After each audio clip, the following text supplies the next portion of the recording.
If I walked into a struggling service business tomorrow morning, guys, I wouldn't guess, I wouldn't panic, and I wouldn't try to fix everything at once, right? No, I'd run a proven 90-day playbook.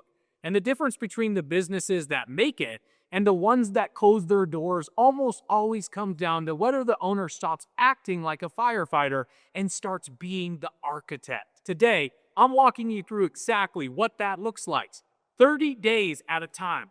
Real quick, before we dive in, I've worked with hundreds of contractors across this country, and the ones who are actually winning all have one thing in common.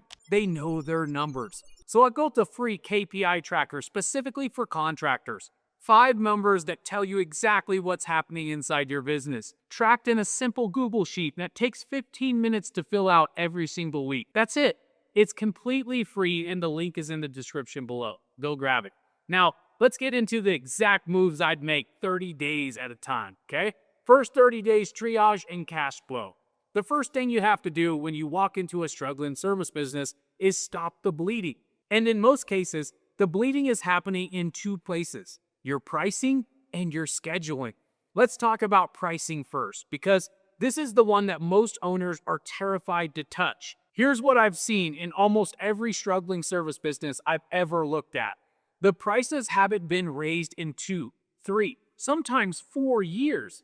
Meanwhile, labor costs have been, fuel went up, materials went up, and the owner just absorbed all of it quietly and wonder why the margins disappeared for them. You need to analyze your pricing immediately, not next quarter, not after you feel more satisfied. Week 1, pull your numbers, know your true cost to deliver the service. And if you're underpriced, raise it. I know that feels scary. Do it anyway. The customers worth keeping will stay. The ones who leave over a fair price increase were already costing you money anyway. The second thing you're fixing in the first 30 days is your dispatch and scheduling process, because this is where service businesses hemorrhage cash without even realizing it. Think about it for a second. If your techs are driving 45 minutes between jobs when they could be routed in 15, you're not just wasting time, you're burning fuel, right? You're paying labor, and you're leaving money on the table every single day.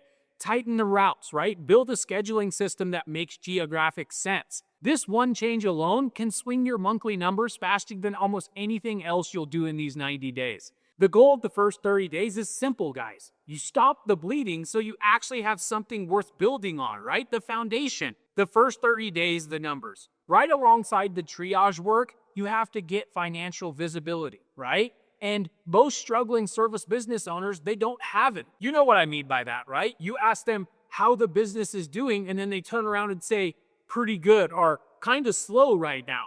But they can't actually tell you their close rate, their average ticket, right? Their cost per job, or what their actual margin is on each service that they offer.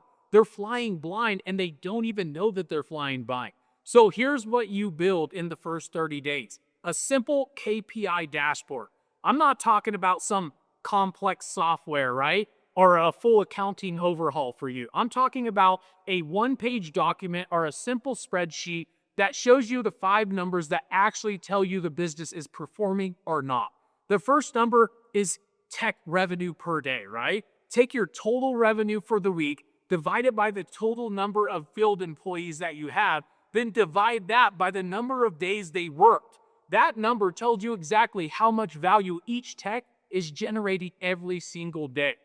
The second is gross profit per job. Take what the job brought in, subtract your direct costs like labor, materials, and what's left tells you which jobs are actually building your business and which ones are just keeping you busy, right? The third is your lead to close rate. Out of every lead that came in this week, how many actually turned into a booked job? If this number is low, the problem isn't your marketing. It's what's happening after the phone rings. The fourth is callback rate, right? How many jobs required your team to go back out because something wasn't done right the first time? Every callback is a double cost. You're paying your guys to go back out and you're losing a customer on top of it. The fifth is average collection period. How many days on average does it take you to collect payment after a job is done? I've seen contractors with full schedules miss payroll, guys, not because the work wasn't there for them, but because the money they earned was still sitting in somebody else's bank account. 5 numbers tracked weekly. 15 minutes on Monday mornings. That's all it takes. And if you want a tool that makes this dead simple, I built a free KPI tracker for service businesses that walk you through all 5 in a simple Google Sheet. The link is in the description below. It's completely free, so go grab it. Day 31 through 60, sales and marketing. By day 31, the bleeding has slowed, and you can finally see the business clearly. Now it's time to fix how you sell and how people find you. Let's talk about the sales process first, because this is where most service businesses leave a staggering amount of money on the table every single week. You ever notice how most service businesses give one price and that's it? You're like, here's the quote, let me know, right? Well, that's not a sales process. That's a freaking coin flip. Here's what works. 3 option proposals, okay? Every single estimate that you send out should have 3 tiers. A good option, a better option, and a best option. You'd be shocked at how many people self-select into the middle or top options when you get them a choice. You're not being pushy here. You're getting people what they actually want, which is options, right? And your average ticket starts to go up almost immediately when you make this one shift. Now, on the marketing side, you need to fix your Google business profile and build a real review generation system. Because for a local service business, Google, guys, is where the game is won or lost. Most service business owners have a Google profile that's half filled out, right? Has a handful of reviews from 3 years ago and hasn't been touched since they set it up. That's a dead profile. And a dead profile, guys, costs you customers every single day. Here's what I want you to do. Update every single field in your profile. Photos of the work, photos of your team, accurate hours, correct service areas, right? Then build a dead simple process for asking every single happy customer to leave a review the moment your job is done. A text message with a direct link would work. That's it. Reviews compound over time. Every one you collect makes the next customer more confident to call you. And when your profile is active and full of recent reviews, you will outrank competitors who have been in business twice as long as you. I've watched it happen. Days 61 through 90, team and accountability. By day 61, the business is starting to breathe again, right? Revenue is improving for you. The sales process is tighter, and new customers are starting to find you. Now, it's time to build a system that keeps it all running, your team and your accountability structure. And here's where most owners drop the ball. They think if they can just find better people, everything will work out for them. But the truth is, the team you already have will perform at a completely different level when they know exactly what's expected of them and they can see where they stand with you. That's why you implement 2 things in this space: a weekly meeting rhythm and a technician scorecard. The weekly meeting doesn't have to be long, right? No, 30 minutes, same time, every week, no exceptions. You cover what happened last week, what the numbers look like, what's coming up, and what problems need to be solved. That rhythm alone creates accountability that most service businesses have never had, right? When your team knows there's a standing meeting where results are reviewed and their behavior changes, people show up differently. The technician scorecard is what gives that meeting real teeth. You want to know for each person on your team, their average ticket, their close rate on upsells, their callback rate, their on-time arrival percentage, right? Simple metrics that tell you who's performing and who needs coaching. You know what most technicians have never experienced in their entire career? A manager sitting down with them and saying, here's exactly what you're doing. Here's what great looks like, and here's how I'm going to help you get there. When you do that, you don't just build accountability, you build loyalty. Day 61 through 90, systems and foundation. By the time you hit day 61, you've got momentum, right? The numbers are moving, the team is tightening up, and the business is starting to feel like something worth owning. Now, you do the work that most owners never get around to because they're too busy fighting fires, right? You build the foundation, yes. This means 2 things. First, you start documenting your core processes, how a job gets booked, how a tech gets dispatched, how an estimate gets built and sent out, right? How to follow up after the job gets complete. Every repeatable thing this business does needs to be written down so that it can be trained on and handed off without it living entirely in somebody else's head.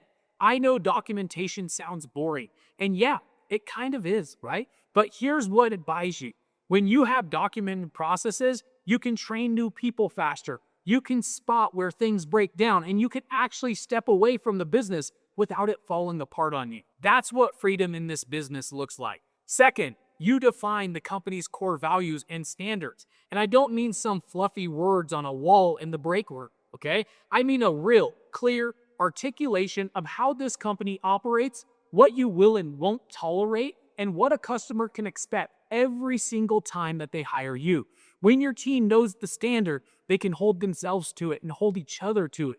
That's when you stop managing behavior and you start building culture. And culture is what makes a business last. Here's the thing I want to leave you with, because this is the piece that ties the whole 90 days together. Most struggling service businesses aren't struggling because of the market or the economy or their competition, okay? They're struggling because the owner is stuck in firefighter mode, running from problem to problem, putting out whatever's burning loudest that day, right? And never really getting ahead of it. The shit that changes everything is when you stop reacting and you start being the architect. You step back, look at the whole business, and ask yourself, what structure needs to be built here so that this thing runs the way it should? That's what this 90-day plan is. It's not a list of quick fixes, it's a blueprint. First, you stop the bleeding. Then you build visibility. Then you fix how you sell and how you're found. Then you create accountability in your team. And finally, you build the systems and foundation that make everything else sustainable. Focus on a few critical changes done well, not 100 things done halfway. That's how a struggling business becomes a thriving one. Now look, everything I just walked you through works, but all of it starts in the same place, knowing your numbers. You can't stop the bleeding in the first 30 days if you don't know where you're bleeding, right? You can't build accountability in your team if you don't have numbers to back it up. And you can't build a foundation that lasts if you're still flying blind every single week. That's exactly why I built the free KPI tracker. It's the first tool I'd hand anybody walking into a struggling service business on day one. These 5 numbers are going to show you exactly where your business stands every single week. No more guessing, no gut feelings, just the truth. The link is in the description below. It's completely free. Go grab it, run your numbers, and let's go build something that lasts.